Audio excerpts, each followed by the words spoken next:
My fellow Americans, last night we saw the President of the United States lie to the American people and repeatedly lie about the state of this pandemic. We saw him refuse to take responsibility for the crisis that should have been met with real presidential leadership. Instead, it has cost hundreds of thousands of Americans' lives and pushed millions into poverty.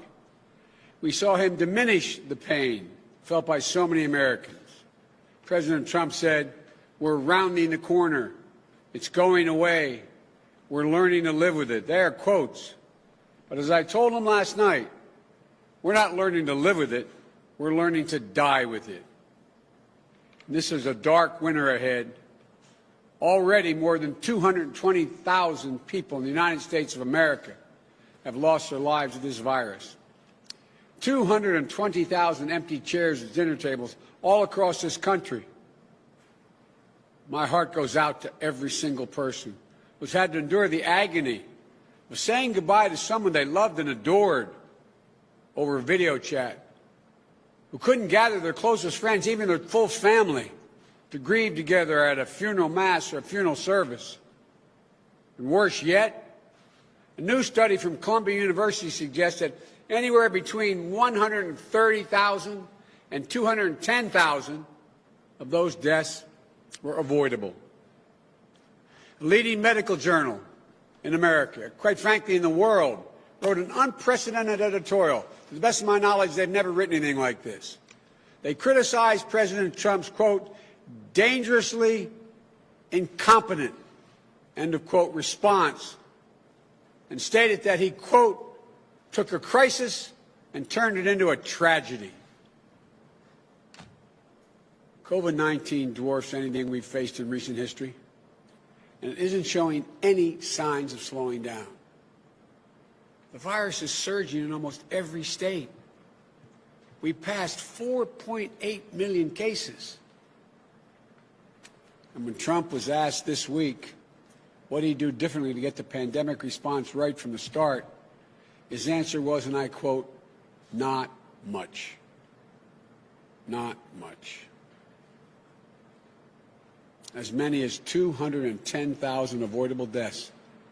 But there's not much he would do differently. The United States is 4% of the entire world's population.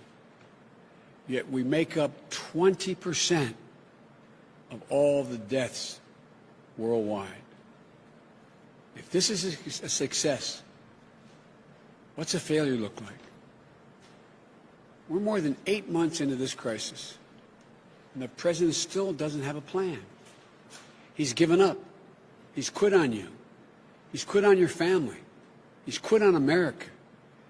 He just wants us to grow numb and resigned to the horrors of this death toll and the pain it's causing so many Americans. But he can't erase his own words or deeds. In February, he knew just how dangerous this virus was. He told Bob Woodward in a taped interview this disease was deadly, far worse than the flu. But instead of telling us how bad it was going to be, according to the New York Times, his administration only gave Wall Street investors a heads up.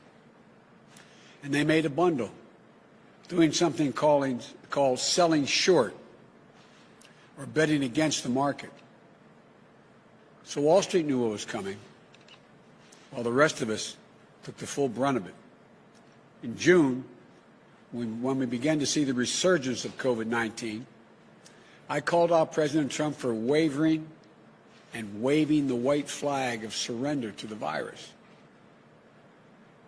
But then it was as if he decided to go on offense for the virus, holding rallies with no masks, no social distancing, where people contracted the virus, inviting the virus into the White House, hosting what Dr. Fauci called super spreader event, endangering more people's lives by telling the public, don't worry about the disease, don't let it dominate you. How many people from Kristen in Arizona will end up suffering because their loved one listened to the president. Kristen said her dad voted for Trump, listened to him, believed him that the virus wasn't a big deal. Then her dad became infected and died. Kristen said her dad's only pre-existing condition, this is her quote, the only pre-existing condition was trusting Donald Trump, end of quote. Even after contracting the virus himself, Donald Trump still refuses to promote universal mask wearing, which could have saved nearly 100,000 lives and could still save over 100,000 lives in the next few months. The longer Donald Trump is president, the more reckless he gets. We don't have to be held prisoner by this administration's failures. We can choose a different path. We can do what Americans have always done, come together and meet the challenge with grit, compassion, and determination. And today I'm going to tell you exactly what I plan to do if I have the honor of being elected your next president. I'll immediately put in place a national strategy that will position our country to finally get ahead of this virus and get back our lives. I'll reach out to every governor in every state, red and blue, as well as mayors and local officials during transition to find out what support they need and how much of it they need. I'll ask the new Congress to put a bill on my desk by the end of January with all the resources necessary to see how both our public health and our economic response can be seen through the end. What is needed? Look, a pandemic doesn't play favorites, nor will I. As I said, no red states, no blue states, just the United States, united in our response, united in our purpose to stop the spread of COVID-19 and beat this virus. First, I'll go to every governor, urge them to mandate mask wearing in their states. And if they refuse, I'll go to the mayors and county executives and get local masking requirements in place nationwide.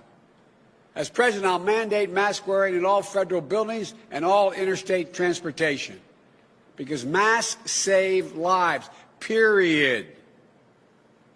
Just look what happened in Arizona. The Republican governor initially tried to bar local governments from implementing mandates on their communities. What happened? In June, Arizona got hit with a surge of cases. Hospitals were flooded. The state health system was overwhelmed. So cities and counties appealed the governor's ruling. They imposed their own local mandates, covering most of the state. The result? Cases fell by 75%. Wearing a mask is not a political statement.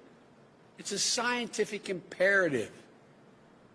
It's a point of patriotic pride so we can pull our country out of this god-awful spiral we're in.